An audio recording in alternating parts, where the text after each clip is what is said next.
Olha só, se você ainda estava na dúvida se Brasília estava pegando fogo de cabeça para baixo ou não, rapaz, assiste esse vídeo aqui que a treta já começou, tá? Já peguei minha pipoquinha, já peguei minha tubaína, tô só esperando os chifres começarem a se cruzar. Eliane Cantanhede jogou no ventilador e, meu camarada, se o Brasil fosse um país sério, eita ferro!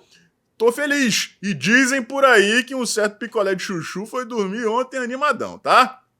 Esse é nosso tema principal de hoje, vocês não perdem por esperar. E falando nisso, nosso primeiro subtema tem tudo a ver com essa treta. Vocês vão ligar os pontos aí, tá?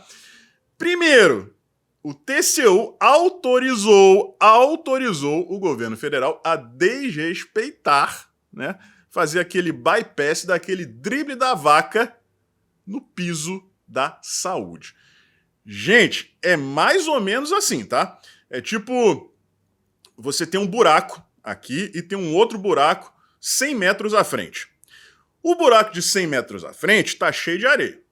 Aí tu vai lá, pega a areia do buraco lá da frente e enche, né, preenche o buraco daqui. Só que aí o que vai acontecer? Né, o carro vai passar por esse buraco, que tá cheio de areia agora, só que não dá tempo de você, a pé, ultrapassar o carro e devolver a areia para aquele outro buraco, né? Então você está só protelando o inevitável. Só que a coisa piora, porque a gente está partindo do pressuposto aqui de que o buraco lá da frente está cheio de areia. Só que vejam essa outra notícia aí. O rombo já aumentou em 2023. 177 bilhões de reais. Ou seja, não tem areia no buraco lá da frente. Os caras não têm de onde tirar areia para preencher o buraco de agora. O próximo buraco. Aí quem poderia salvar? O governo, através daquelas manobras.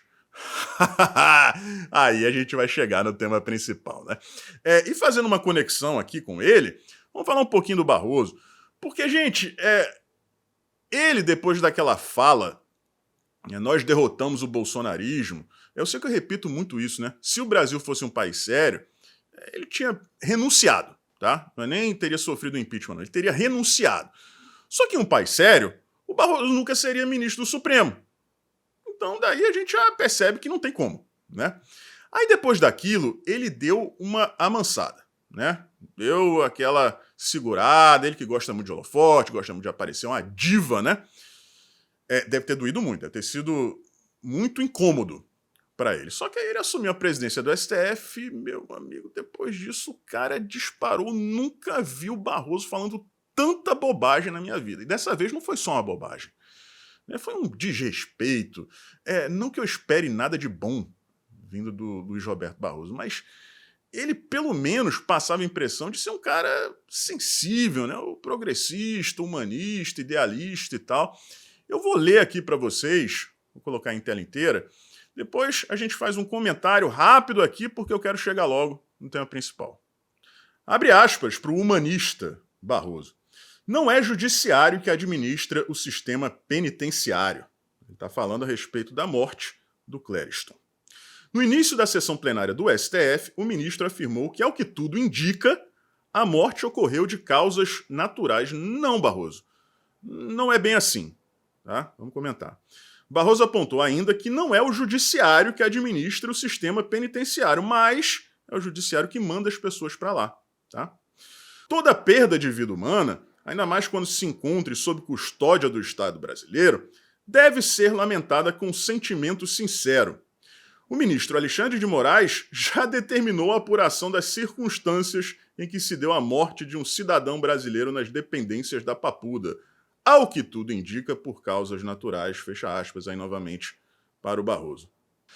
Ô queridão, ministro, atual presidente do STF, eu queria que o senhor aí explicasse para o cidadão brasileiro o que são causas naturais. Porque é o seguinte, você pode ter problema no coração, né, você ter ciência de que tem esse problema no coração, e você tentar, né, evitar isso aí, né, você já fez um cateterismo, aí você vai lá, para de fumar, dá aquela segurada na dieta, porque você sabe que está correndo risco, né? Se isso acontece, você tem esses problemas e está no sistema penitenciário, que não é administrado pelo STF, mas foi um ministro do Supremo que mandou o Clériston para lá. E ele tinha a obrigação de fazer o acompanhamento, né, do que está acontecendo com o preso dele. Preso dele. Que nem deveria ser, porque ele não tinha foro privilegiado.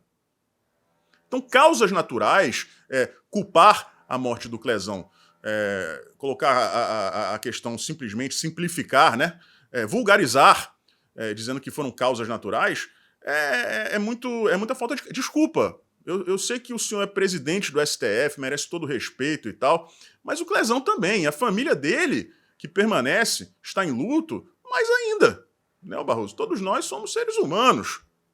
E também não cabe aqui você chegar e dizer que toda morte que acontece sob custódia do Estado tem que ser lamentada, porque tem um monte de vagabundo, tem estuprador, tem assassino, né, tem traficante. Esses aí a gente tem que lamentar? Não, eu não lamento não. Você lamenta a morte de criminoso dentro da cadeia? Para mim é um a menos para sustentar. O que você fez aí foi uma relativização da responsabilidade de quem colocou o cara lá dentro. Repetindo, um cara que não tinha foro privilegiado, um cara que estava em prisão preventiva, sendo que não cabe, o cara o cara não era uma ameaça à sociedade, não tinha risco dele fugir do Brasil. Por que ele estava em prisão preventiva? Em relação à saúde dele, causas naturais, Barroso, o Moraes foi comunicado, né? Teve live com a justiça, participação do Clezão, ele explicando a situação dele. Foram vários episódios de problemas de saúde, mal-estar, vômito, desmaios. E aí? Você poderia dizer isso, causas naturais, se ele tivesse tido os seus direitos respeitados. Direitos esses garantidos a outras pessoas por vocês do STF.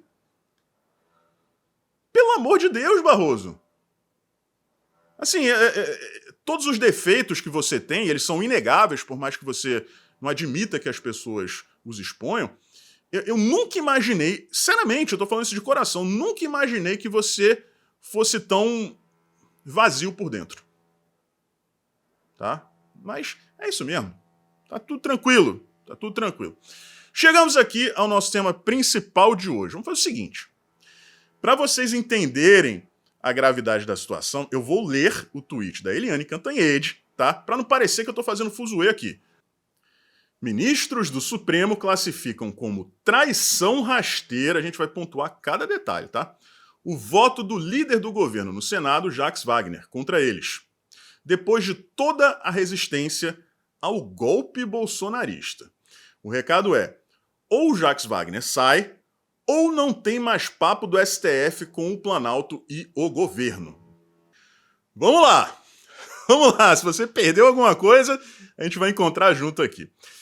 A gente já está partindo do pressuposto de que tudo isso é verdade, que a Cantanhede tem essa informação, e isso por si só já é gravíssimo.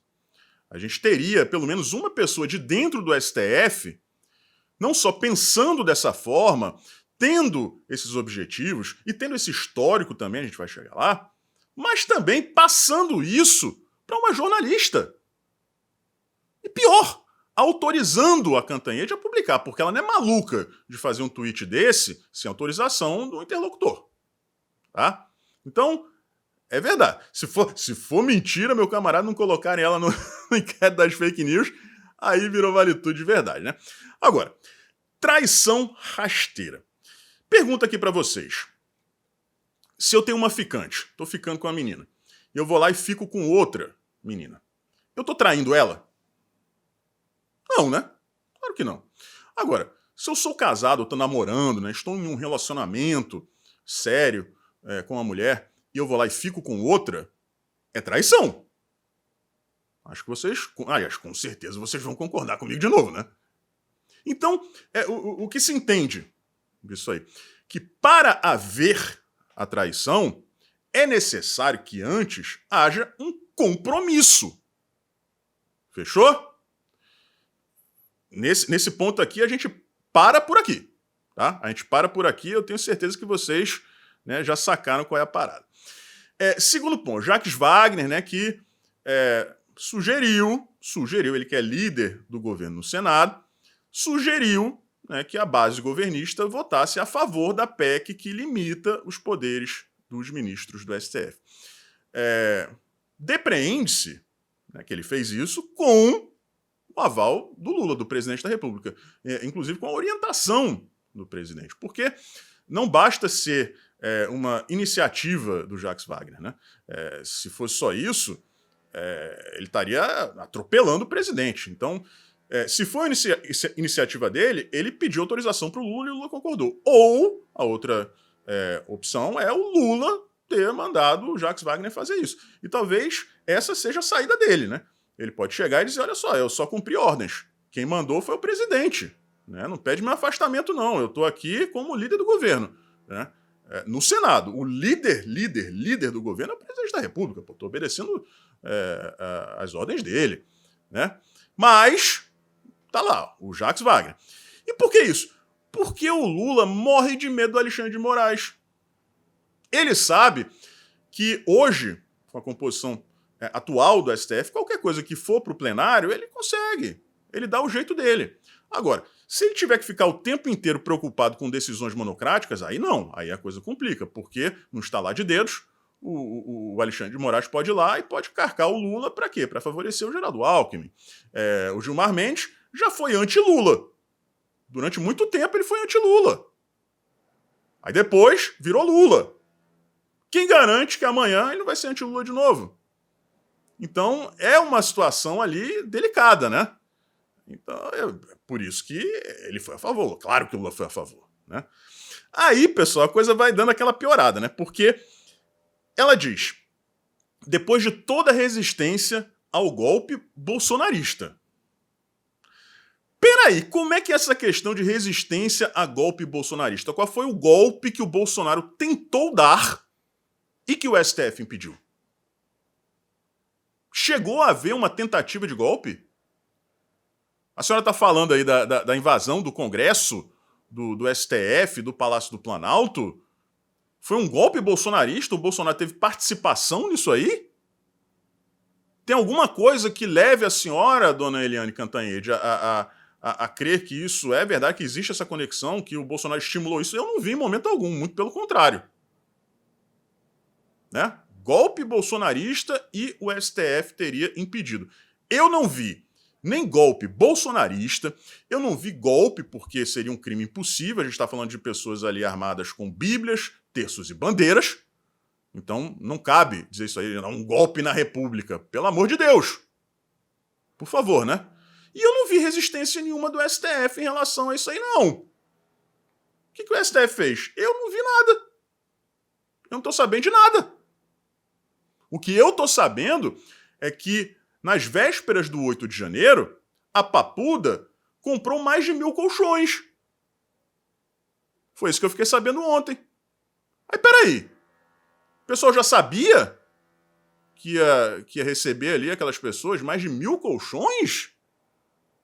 Então, esse golpe aí tá meio esquisito. Aí, no fim, pessoal, tem a ameaça e a constatação. Porque, de acordo com a Cantanhede, o STF teria dito ou o Jacques Wagner deixa a liderança do governo, ou então não tem mais papo.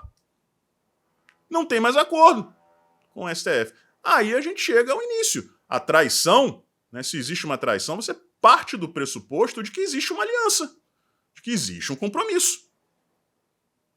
E quando você rompe isso, né, quando há a traição, você encerra o papo, porque uma coisa não dá para negar, o STF não é mulher de malandro. Então a gente vai ter que aguardar aí os próximos dias, tá? O Jacques Wagner vai dizer isso. Pô, como é que você tá botando a culpa em mim? Eu sou só o mensageiro, cara. Eu sou o líder do governo. Eu não sou independente, eu não faço o que eu quero, eu obedeço ordens. Né? E as ordens partindo de quem? Do presidente da República. Eu nunca faria isso sem autorização dele, sem a orientação dele. E aí a confissão, né, pessoal? A confissão. Existe uma aliança. Existe uma aliança, porque se o Planalto e o Supremo fossem ficantes apenas, cada um vai para o seu lado, né, e vida que segue. Agora, a gente teria que saber que pactos foram esses, né? Que compromissos foram esses que agora, aparentemente, são considerados, né, traídos. São pactos quebrados. Um compromisso ali que não foi respeitado, né? E assim, pessoal, para finalizar, talvez, né, a parte mais insana disso, é insana mesmo. É por isso que eu disse que vocês iam ficar chocados, né? Que a fase do choque, a minha, né, já passou, já tô meio, as coisas já, né, já se acomodaram ali. É ela falar tudo isso. É ela meter esse bigode aí na frente de todo mundo numa rede social e não quer nem saber.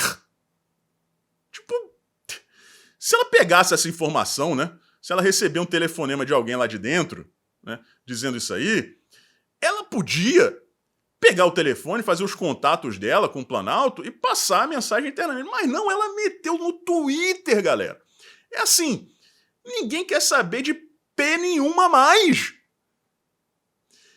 Liberou geral, é uma várzea generalizada.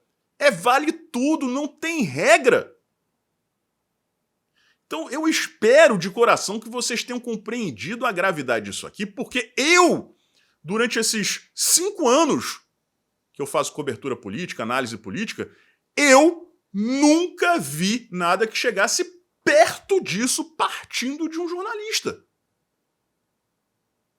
É tanta coisa errada junta que quando eu vi, eu falei, gente, eu não sei se eu vou conseguir comentar isso aqui. Porque eu tô procurando a parte que não é errada. Então, vamos lá, né? A PEC passou primeiro e segundo turno, né? Um recado claro de que se pintar processo de impeachment lá vai passar, né? Basta o Pacheco pautar. Agora vai para a Câmara dos Deputados e tem que ser aprovado também primeiro e segundo turno. Vai passar, normalmente a temperatura na Câmara é até mais favorável para a oposição. Só, pessoal, que os presidentes das duas casas concentram muito poder. A prova disso é o Pacheco, né, que serve como rolha aí aos pedidos de impeachment dos ministros. Se ele não pautar, não acontece. Dessa vez ele pautou. Agora, o Pacheco, ele não tem rabo preso no STF. Ele tem interesses pessoais, ou profissionais, né? Pré-mandato. Ele que era advogado e tem uma causa bilionária tramitando dentro do STF, lá de Brumadinho. No caso do Arthur Lira, não. O Arthur Lira tem o rabo preso. Na hora que um ministro do STF decidir, uma decisão monocrática, já que não passou ainda, acabou a carreira política do Arthur Lira. Então, eu não duvido que ele não paute. Tá? Justamente por conta disso. As situações são diferentes. Então, a pressão, neste momento, de leve por enquanto, porque ele não negou, né? Para ser pesada, primeiro, ele tem que se negar a pautar, é em cima do Arthur Lira. Fechou? Primeiro passo para consertar o país. E, né, fazendo a conexão com a questão do rombo fiscal aí, tá tudo na mesa, pessoal. Tá tudo na mesa. Se o Lula mandou o Jacques Wagner fazer isso e o STF tá pé da vida com ele porque perdeu a confiança, né, rolou essa traição, ninguém vai segurar as pontas do Lula. E não tem areia para preencher buraco nenhum mais. Um forte abraço, a gente se vê por aí.